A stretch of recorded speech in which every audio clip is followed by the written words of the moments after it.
വിനൂജ സുകേഷിന്റെ ചുവന്ന ഒറ്റക്കമ്മൽ കഥാസമാഹാരത്തിന്റെ പ്രകാശനം Cherukunnu mini park ഹാളിൽ നടന്നു. ഡോക്ടർ കാഞ്ഞങ്ങാട് രാമചന്ദ്രൻ ഉദ്ഘാടനം ചെയ്തു. എഴുത്തുകാരൻ VS അനിൽകുമാർ TV സജിത്തിന് നൽകി പുസ്തകം പ്രകാശനം ചെയ്തു. കുടുംബ ബന്ധങ്ങളിലെ ആഴവും വ്യക്തിബന്ധങ്ങളിലെ വേദനയും മുറിവുകളും വർത്തമാനകാല അനുഭവങ്ങളോട് ചേർത്ത് വെച്ചാണ് വിനൂജ സുകേഷിന്റെ എഴുത്തുകൾ.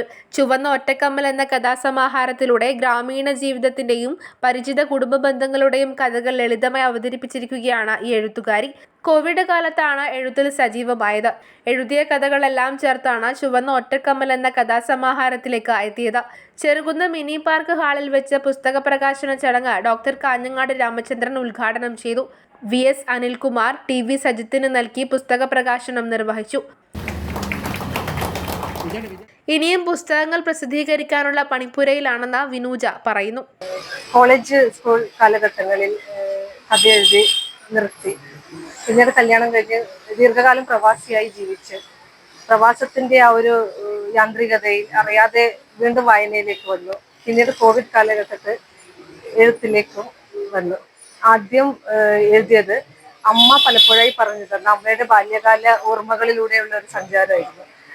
അതിനുശേഷം അത് ഞാൻ സോഷ്യൽ മീഡിയയിലൂടെ പോസ്റ്റ് ചെയ്തു.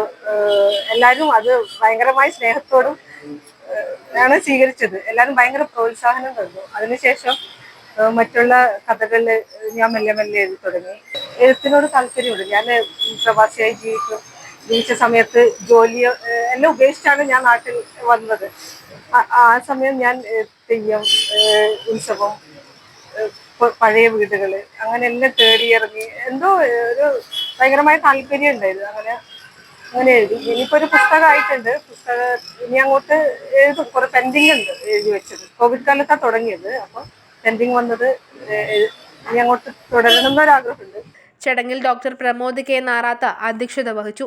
MT Shaindas, Pradeep Kuttiattoor, Manoj Kattampally, KVS Kannapuram, Rajesh Palangad, MR Payyattam, T. Rajeevan mini park, Satheendran ഭാഗരാഗം, K. നാരായണൻ, നികേഷ് താവം, സതീഷ് വിനോദ, C. വിജയൻ തുടങ്ങിയവർ സംബന്ധിച്ചു.